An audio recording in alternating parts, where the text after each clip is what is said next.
Bismillahirrahmanirrahim. Assalamualaikum warahmatullahi wabarakatuh. Alhamdulillahilladzi anzala ala abdihil kitab wa lam yaj'al lahu 'iwaja qayyiman liyunzira ba'san shadidan min ladunhu yubashshiral mu'minina alladhina ya'maluna as-salihati anna lahum ajran hasana.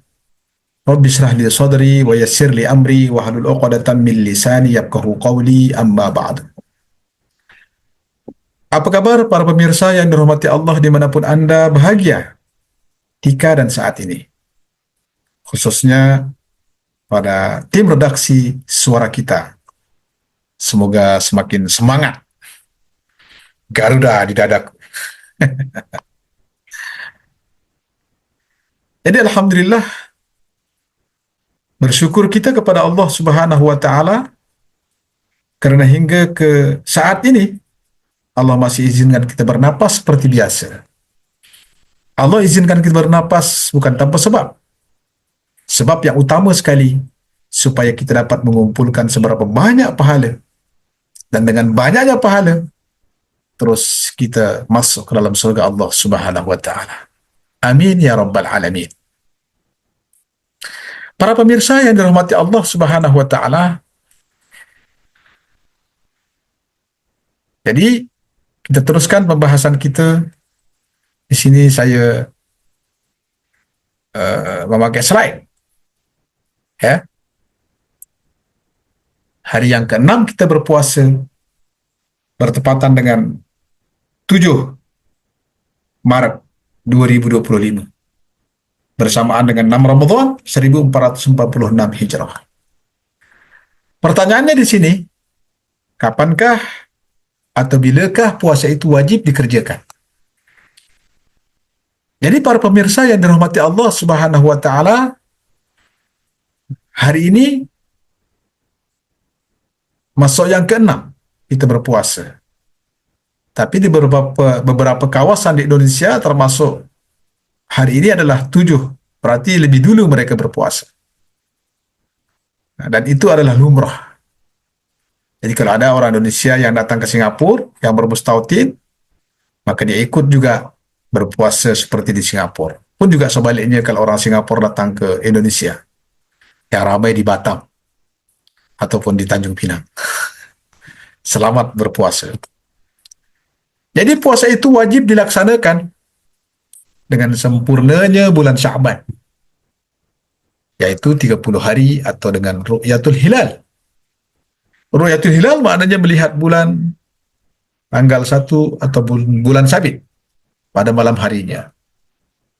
Jadi bermulalah kita puasa. Tapi kita serahkan sajalah urusannya kepada Majelis Agama Islam Singapura. Dia yang mengumumkan. Di Malaysia, mereka juga mengumumkan. Di Indonesia, ada Majelis Agama Islam MUI Indonesia pun mengumumkan. Tak perlulah kita susah-susah mencari dan lain seumpamanya. Tapi sebagai ilmu pengetahuan kita, bila kita nampak ataupun Ru'yatul Hilal, maka kita berpuasa. Adapun akhirnya adalah dengan sempurnanya bulan Ramadan ataupun dengan Ru'yatul Hilal pada malam harinya. Itu pun juga kita tunggu pengumuman. Jadi kita tidak perlu susah-susah untuk menghitungnya, hisab. Kalau kita boleh, alhamdulillah.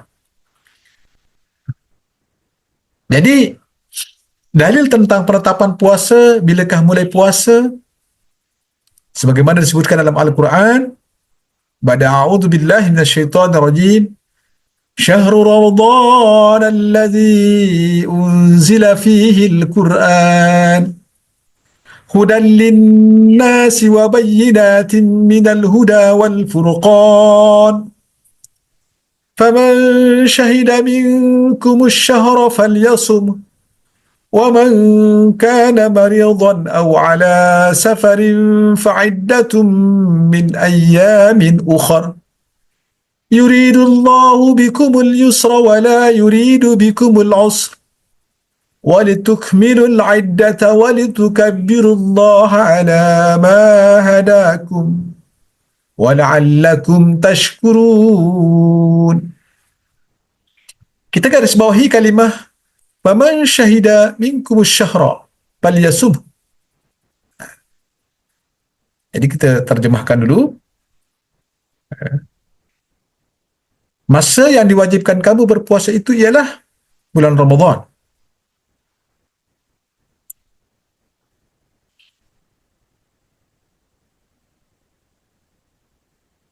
Yang padanya diturunkan Al-Quran menjadi petunjuk bagi sekalian manusia dan menjadi keterangan-keterangan yang menjelaskan petunjuk dan menjelaskan perbezaan antara yang benar dengan yang salah. Oleh itu, sesiapa dari antara kamu yang menyaksikan anak bulan Ramadan ataupun mengetahuinya, maka hendaklah dia berpuasa bulan itu. Dan sesiapa yang sakit atau dalam musafir, maka bolehlah dia berbuka. Kemudian wajiblah dia berpuasa sebanyak hari yang ditinggalkan itu pada hari-hari yang lain.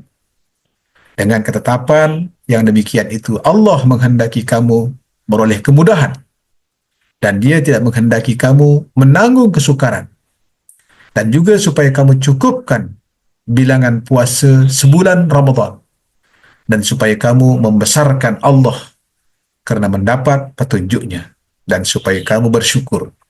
Surah Al-Baqarah ayat yang ke-185.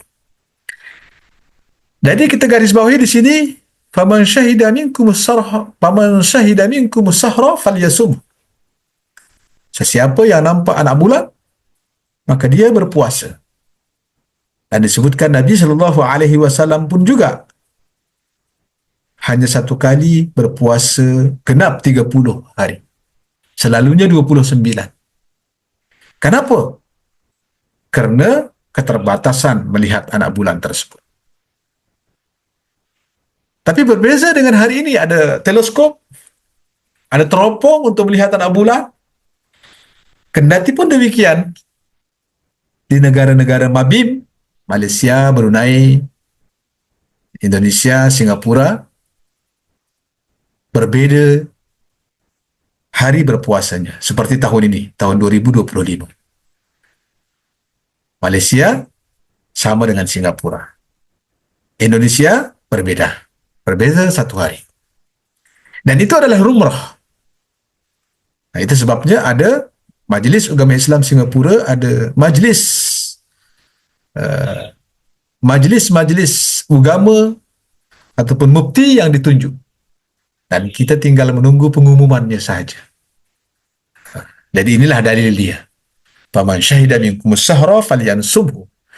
Ya, faman syahida minkumus syahra falyasumhu. Maka barang siapa yang menyaksikan anak bulan tanggal 1 Ramadan, maka hendaklah dia berpuasa. Adapun daripada hadis Nabi SAW, idza ra'aitumuhu fasumu wa idza ra'aitumuhu fa'aftiru fa in ghumma 'alaikum faqduru lahu. Artinya, apabila kalian melihatnya, maknanya hilal Ramadan tanggal 1, maka berpuasalah. Dan jika kalian melihatnya hilal bulan baru, maka berbukalah. Tetapi jika mendung, tertutup awan, maka estimasikanlah menjadi 30 hari. Jadi inilah dia dalil daripada baginda Nabi SAW tentang kewajiban berpuasa. Bila berpuasa? Para pemirsa yang dirahmati Allah Subhanahu wa taala, semua ada ketentuan. Semua ada panduan. Mengapa ada ketentuan dan mengapa ada panduan? Supaya jangan kita sembrono ataupun ngarang tentang puasa dan seumpamanya. Ada ilmunya. Sehinggalah Nabi SAW menyebutkan, man arada dunya fa'alaihi bil ilmi wa man arada al-akhirah fa'alaihi bil ilmi wa man aradahuma fa'alaihi bil ilmi. Maksudnya, jika kamu inginkan dunia yang lebih pantas, maka hendaklah kamu ada ilmunya. Dan bila kamu kehendaki akhirat yang lebih pantas, maka hendaklah kamu juga ada ilmunya. Faman aradahuma fa'alaihi bil ilmi. Bila kamu nak kedua-duanya, maknanya dunia pun baik, akhirat pun baik, hendaklah kena ada ilmunya. Itu sebabnya dalam doa sapu jagat yang biasa kita dengar, Rabbana atina fid dunya hasanah wa fil akhirati hasanah wa qina adzabannar. Rabbana atina fid dunya hasanah, ya Allah berikanlah kami kehidupan dunia yang baik. Wa fil akhirati hasanah, begitu juga kehidupan akhirat yang baik. Wa qina adzabannar, di antara usaha kami di dunia, begitu juga di akhirat, bebaskanlah kami daripada siksa api neraka ya Rabbal Alamin. Jadi supaya balance antara dunia dengan akhirat, maka hendaklah kita kena ada ilmunya. Jadi para pemirsa yang dirahmati Allah Subhanahu wa taala, keupayaan kita melihat anak bulan mungkin jauh. Keupayaan kita untuk melihat anak bulan harus naik ke bukit, naik ke gunung, itu tidak penting. Maksudnya tidak perlu untuk hari ini. Karena kita sudah ada banyak kemudahan. Kita serahkan sajalah kepada Majlis Agama Islam Singapura kalau kita yang tinggal di Singapura. Walaupun kita dari Indonesia, tak boleh kita ikut fatwa yang di Indonesia berpuasa lebih dulu 1 hari daripada Singapura. Konsepnya di mana bumi dipijak, disitulah langit dijunjung. Jadi kita tinggal di Singapura, kita ikutilah apa yang ada ataupun resam yang ada di Singapura. Sekali lagi, mudah-mudahan Allah Subhanahu wa taala pelihara agama kita. Allahumma inna nas'aluka, Allahumma inna na'udzubika minal hammi wal hazan, wa na'udzubika minal ajzi wal kasal, wa na'udzubika minal jubni wal bukhl, wa na'udzubika min ghalabati ad-dain wa qahri rijal. Mungkin itu saja. Nanti akan kita sambung lagi. Yang betul datang daripada Allah. Salah dan silap atas kedaifan saya pribadi. Wal afwa minkum. Wallahul muwaffiq wal hadi ila sabili rasyad. Assalamualaikum warahmatullahi wabarakatuh.